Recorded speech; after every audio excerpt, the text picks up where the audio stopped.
I think God speaks to us in a lot of ways through prayer in times of grief and sorrow. He calls us through other people and also through events that happen in our lives. Through scripture and prayer. I feel God is always trying to guide us in the right direction to our calling in life, so I feel that God will always lead us to what He wants us to do. I believe that we have multiple missions in life that we can pursue in different ways. I think we have like smaller missions leading up to the biggest one.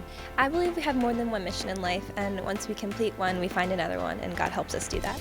I think that in order to determine what the right call for you is, you need to, of course, listen for God, and also by trying new things, you can discover what you're passionate about and what you're called to do. He'll lead us back in the direction, even if we get off track, that we'll eventually come back to it. I don't really know my mission right now, but I'm gonna listen to God's calls and find out. Where's Carolee? She's over there. Are you kidding me? Carolee! Hello? Carolee! I think you're gonna have to go get her. Oh my gosh. Carolee, hello? What? What's up? If you were listening, we're about to start the show. Oh, sorry. Come on. Sorry, I wasn't really listening. Well, that's funny because today's show is about listening. My sister's a spotlight guest today, actually. Well, then we better get started. It's about time, guys. Sorry. Hello, it's God. Can you hear me now? That's what we'll be talking about today. Hi, everyone. I'm Carolee. And I'm Nick. And this is Real Faith TV. First, we'd like to thank the members of H.E.R.O Youth Group from Holy Eucharist Parish in Tabernacle, New Jersey for helping us open the show today. We'll hear from a couple of them later on in the show as our wild card guests. We'll also meet my sister. Shout out to Karina, who will share with us how it took her a long time to really pay attention to the signs and messages that God was sending her to become a teacher. But first, let's meet our studio guests and see what God is calling them to do. Okay, they are Juliana, Mike, Christian, Ariana, Joanne, and Danny. Are you guys good listeners? And if you are, if you aren't, what kind of things distract you from really hearing people? I know sometimes I may not be a great listener because, I'll be listening to music or I'll have a song stuck in my head. Exactly. And, that'll distract me because as I'm trying to listen to what someone's trying to tell me, I'll also be thinking of the song or something that I was listening to earlier.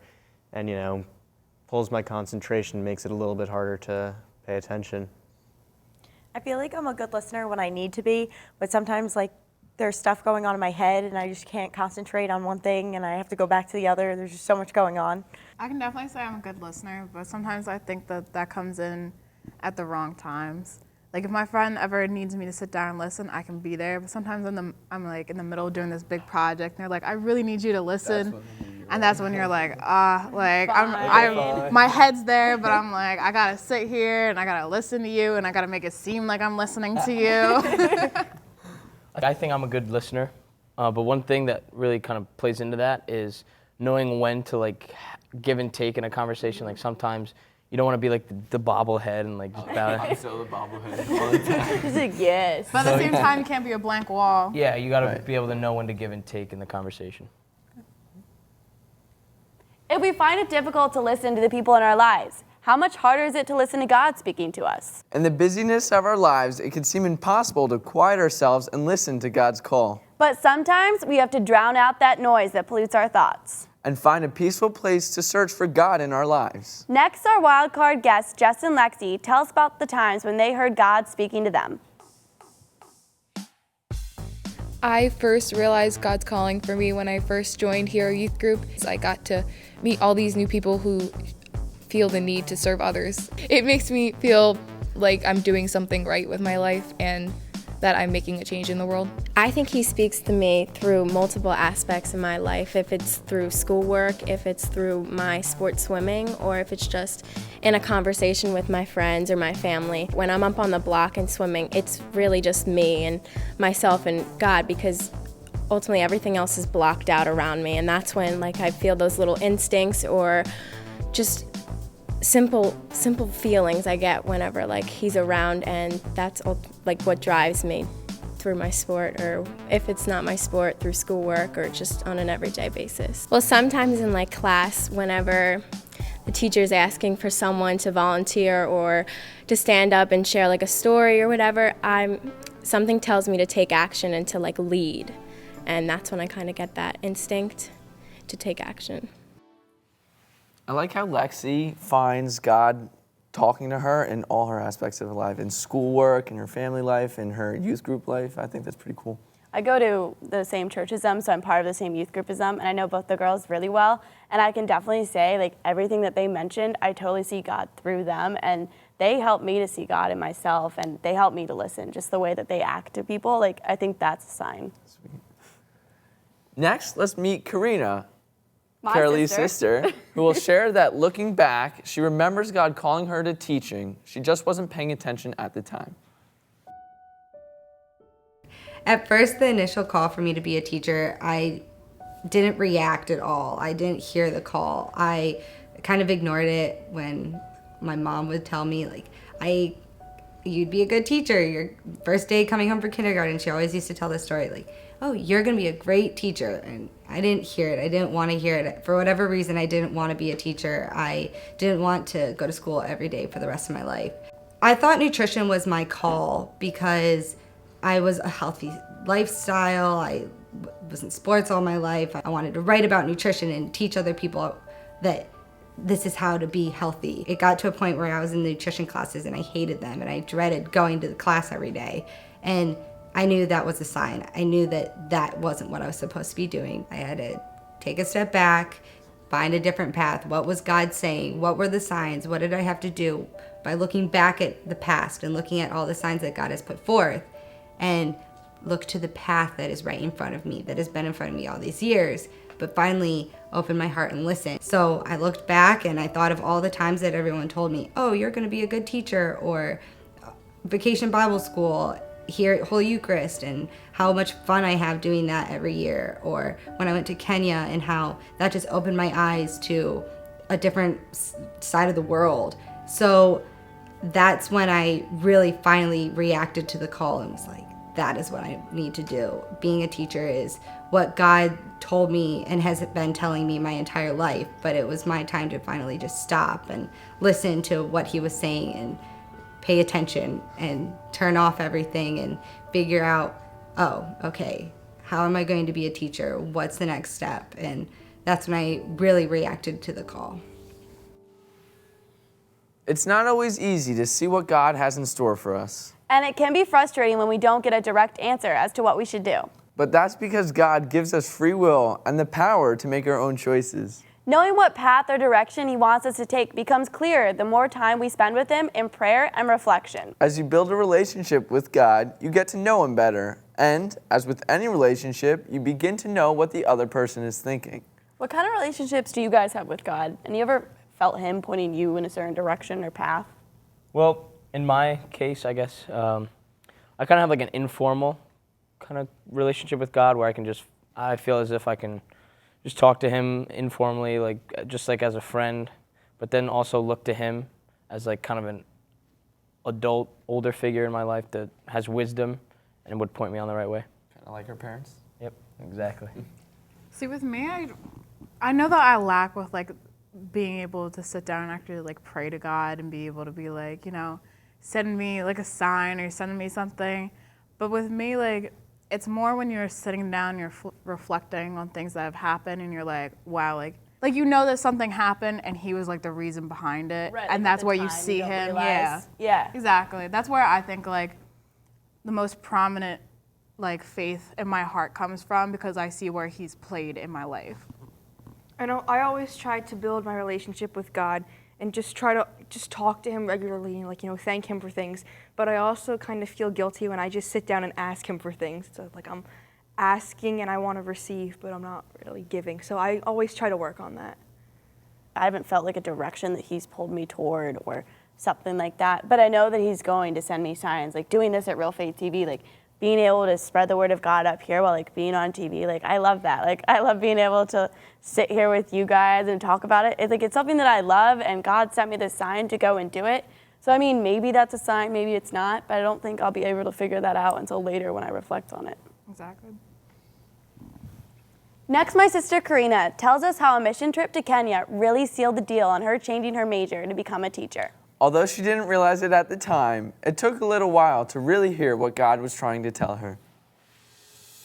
So I first heard God's call when I went to Kenya for my mission trip, and we started off doing a vacation Bible school with all the kids in south of Nairobi, and all these kids from all different tribes came, and we taught them different games, and we sang and danced with them like we do here at our vacation Bible school here at Holy Eucharist, and we did all kinds of fun things with the kids, with telling them stories of God and Jesus, and teaching them the stories of Jesus and getting them involved. So the moment I realized that I did want to be a teacher was when I was sitting in church and I was praying a lot, and I was praying for guidance. I didn't know what I was supposed to do. I didn't want to change majors, and it was going to be a really tough transition. I didn't know if that was what I was supposed to do, what major I was supposed to change to. So I spent a lot of time in church just sitting and praying and thinking, like, how am I going to do this? And all of a sudden, this calmness just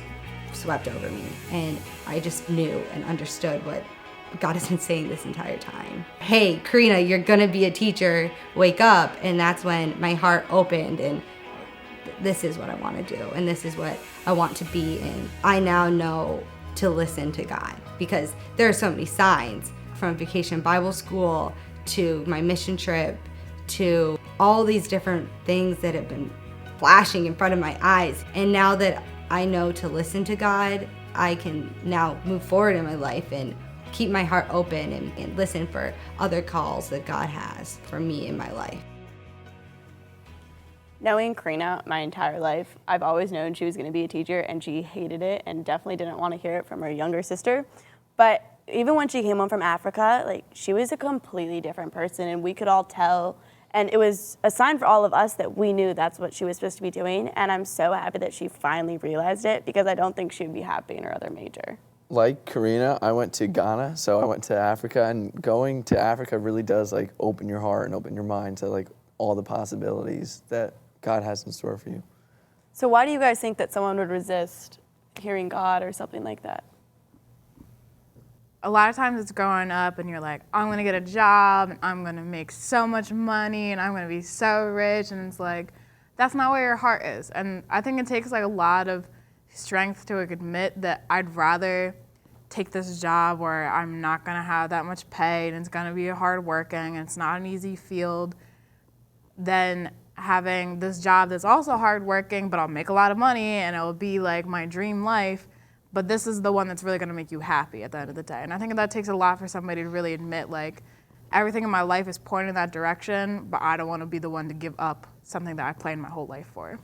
Yeah, I think another issue could be, it might be a lot of work, like you said, to get this job that you should be doing, that, that's where your life is leading to.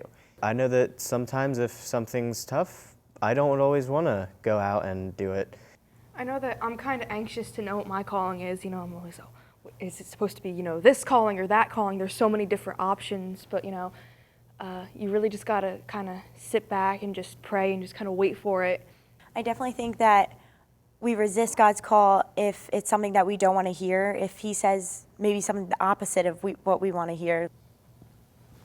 In the first book of Kings, the Lord said to Elijah, "Go out and stand on the mountains in the presence of the Lord, for the Lord is about to pass by." Then a great and powerful wind tore the mountains apart and shattered the rocks before the Lord. But the Lord was not in the wind. After the wind there was an earthquake, but the Lord was not in the earthquake. After the earthquake came a fire, but the Lord was not in the fire. After the fire came a gentle whisper. When Elijah heard it, he pulled his cloak over his face and went out and stood at the mouth of the cave.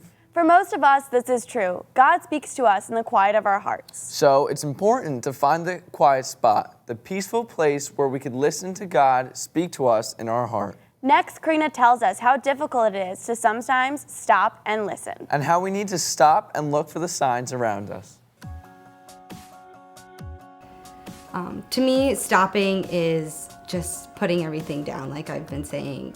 And it is hard to do. It's hard to turn off my phone. Like, when I'm reading the Bible, sometimes my phone will buzz and I'll stop to read my text message and, oh, wait, this is not my time for my friends. This is God and my time. For me, stopping is just taking a moment by yourself and just thinking and praying to God and think of, okay, what is God saying to me? Am I just asking things of God? Am I praying, oh, can you please give me strength? Can you give me guidance? Or am I saying, God, what do you want from me? How can you give back? I've always prayed in a way that it's a conversation between God, like a conversation between you and me. It's a way of just me speaking to my Father up in heaven, my Father who has made me into this person I've become. Hey, thank you for this day. It was a beautiful day today. God, thank you for this friend that I met today. Whether it's that or, God, please give me strength because I'm feeling very weak right now and I need something in my life to show me that I'm doing the right thing, or I need guidance. Which path am I supposed to take? There's so many doors. Which door am I supposed to open? And I might not hear God answer right away. That comes from the signs, and that's the looking part. Look for the signs, because God doesn't necessarily speak back. He shows me. He opens up the doors. How much time do you guys devote to prayer? And how have you heard God answer your prayer? Well, for me, I do I pray at night a lot, like right before I go to bed. But I think it's not only at night, like just like the little moments during the day that you see like, oh, a little bit of God in someone, and it kind of like makes you step back and reflect, and really makes you think like, oh wow, God is really here with me.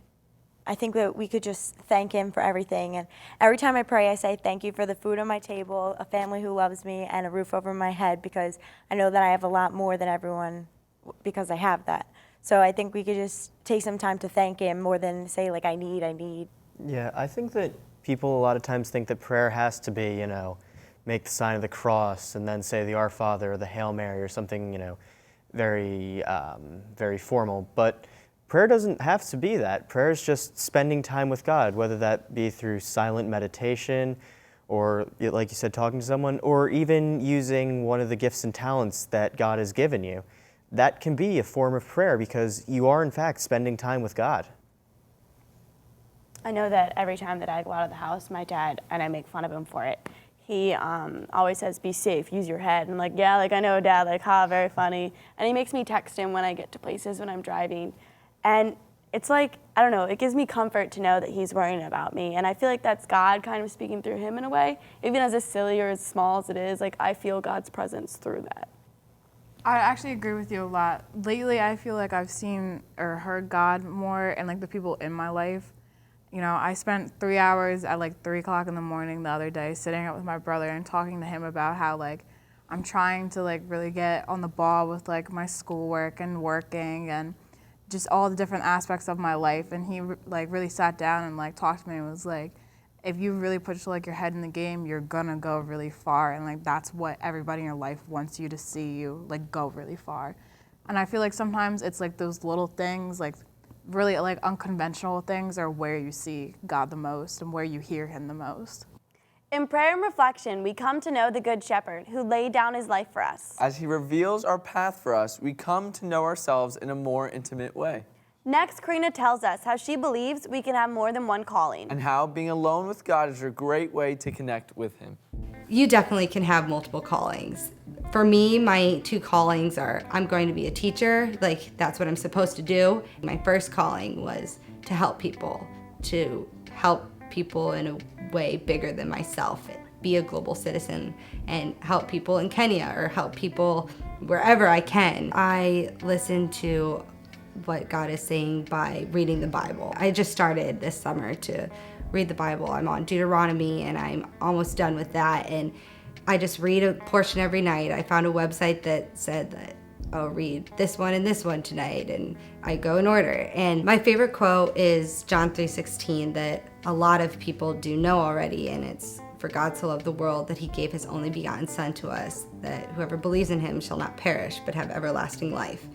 I definitely believe God has a plan for each of us. He put us on this earth for a reason. He knows what we're doing at every second and has a plan, and he knows what we're going to do next. My advice to teens who want to start communicating with God would be being by yourself, putting yourself in a room, just silence, no distractions, no music or whatever, no phone, and just being there and just being with God and thinking, okay, what am I supposed to do next? It doesn't have to take hours. It doesn't have to take just a few minutes. It can take an hour because you had a rough day and you want to just rewind and relax and be with God. Take an hour, take 2 hours, take however long it needs. It's your meditation time. It's your time with God. I like how your sister was saying that in the silence we could hear, God's voice. And it reminds me of like what we just said, my sheep know my voice and follow me.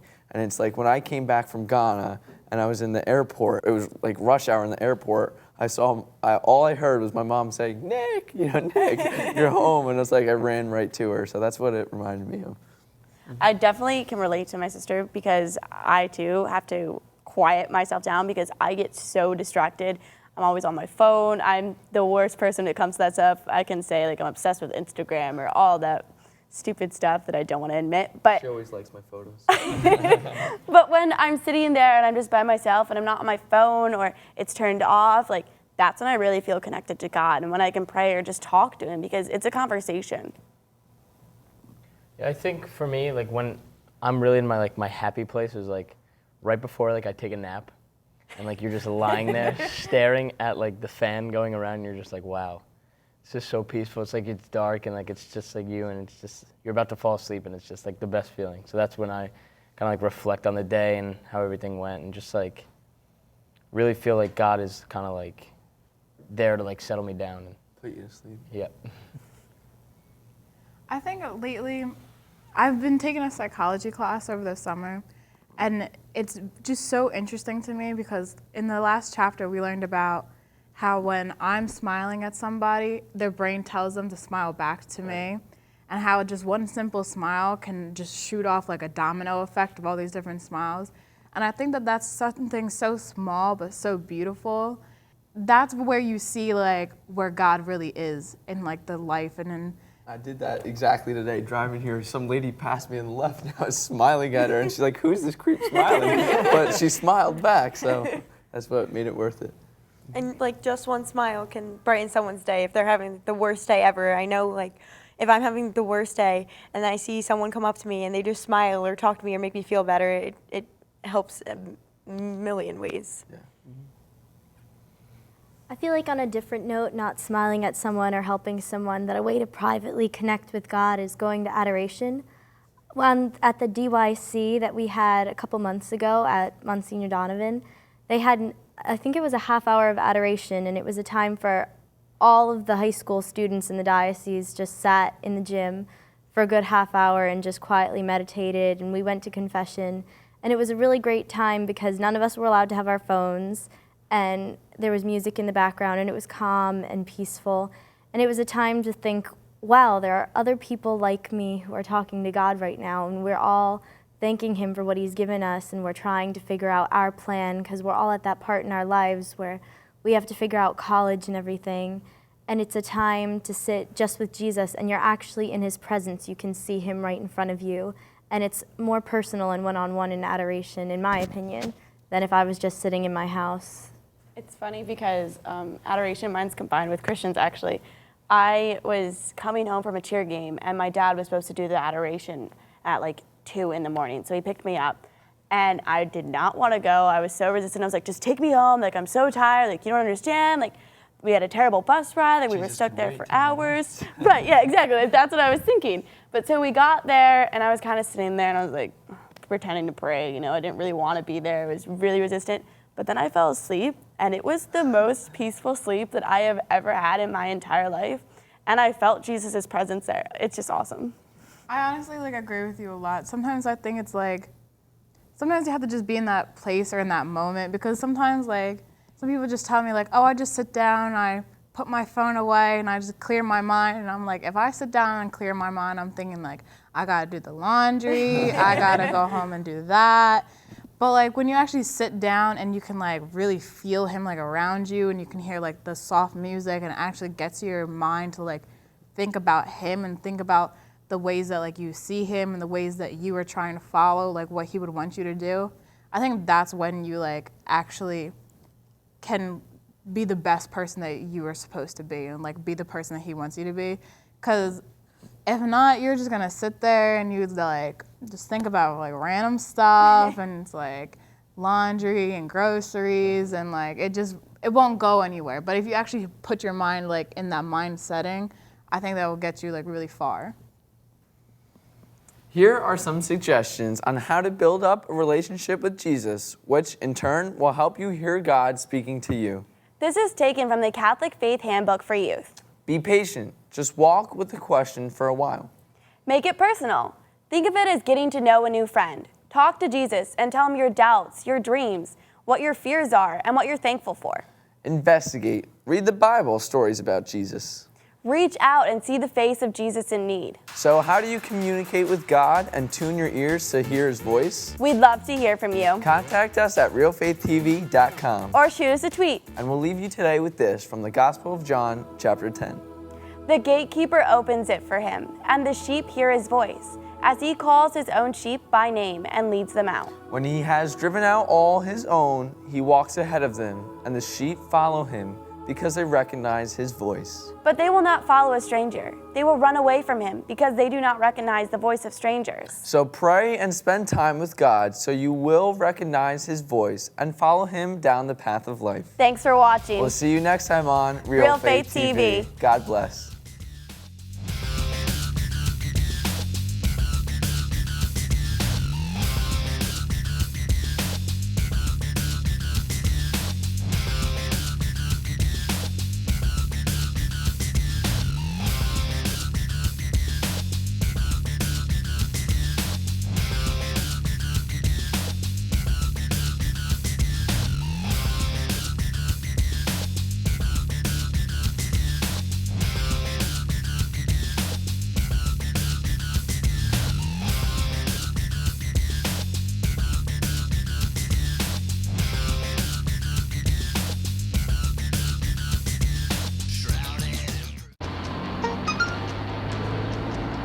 The average text takes your eyes off the road for nearly 5 seconds. Stop the texts. Stop the wrecks. Visit us at stoptextstoprex.org.